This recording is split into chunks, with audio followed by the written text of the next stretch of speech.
আমি হাফিজুর রহমান এখানে বসে বয়ান করি, আমার আব্বা আম্মার দোয়া ছাড়া সম্ভব না। তবে এটাও সত্য, আমার আব্বা আম্মা দোয়া করছেন, আল্লাহ সম্মান দিছেন। তবে আমার আব্বা আম্মা আমাকে বয়ান শিখান নাই, আমারে হাতে দইরা দইরা বয়ান শিখাইছেন, দস্তখত দেওয়া শিখাইছেন আমার উস্তাদ শিক্ষক। ঠিক নেই? তাহলে ওস্তাদের অবদান আছে না নাই? এই জন্য খবরদার, বেয়াদবি করলে ওস্তাদের সাথে জীবন শেষ।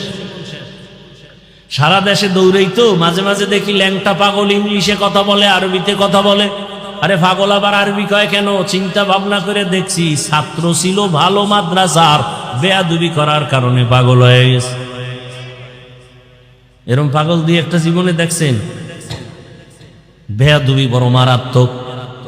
আমি 2004 ইংরেজি সালে আমি দাওরা শেষ করছি, চাঁদপুর জানি।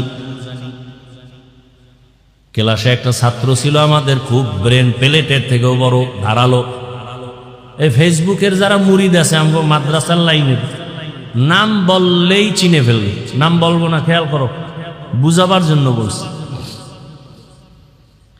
ক্লাসে 1 নাম্বার। মাঝে মাঝে দেখতাম হুজুরদেরকে এমন প্রশ্ন করে আটকাই দিত, হুজুরেরা লজ্জায়। মা বাবার সাথে মাঝে মাঝে এমন বেয়াদবি করতো। মা বাবায় দেখছি আমগো সামনে বয়ে মোনাজাত দিয়ে বরদোয়া করছে, খোদায় ধাক্কাইয়া দেওবন্দে লয়ে গেছে। কাসিমি হইয়া এরপর সোনার বাংলায় আইছে। কাসিমি হইয়া আসার পরে এখন যে মাদ্রাসায় যায় 1 মাসের বেশি টিকে না। কয়েক মাস আগে খবর পাইলাম এক জায়গায় মানুষে মাইরও দিছে বেয়াদবি করার কারণে। খালি আলেমের বিরুদ্ধে, খালি আলেমের বিরুদ্ধে, খালি আলেমের বিরুদ্ধে লেখতেই থাকে। আমি সারা বাংলাদেশে বলি, যারা আলেমদের বিরুদ্ধে লেখে বা বলে ওরা মা বাবার অভিশপ্ত সন্তান, বেয়াদব।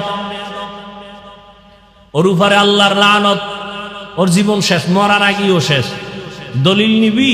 ছাত্ররা দলিল নে। ক্বালা রাসূলুল্লাহ সাল্লাল্লাহু আলাইহি ওয়া আলিহি ওয়া সাল্লাম ইসনানে ইউআজ্জিলুহুমাল্লাহু ফিদ দুনিয়া আল বাগিয়ু ওয়া উকুকুল ওয়ালিদাইন।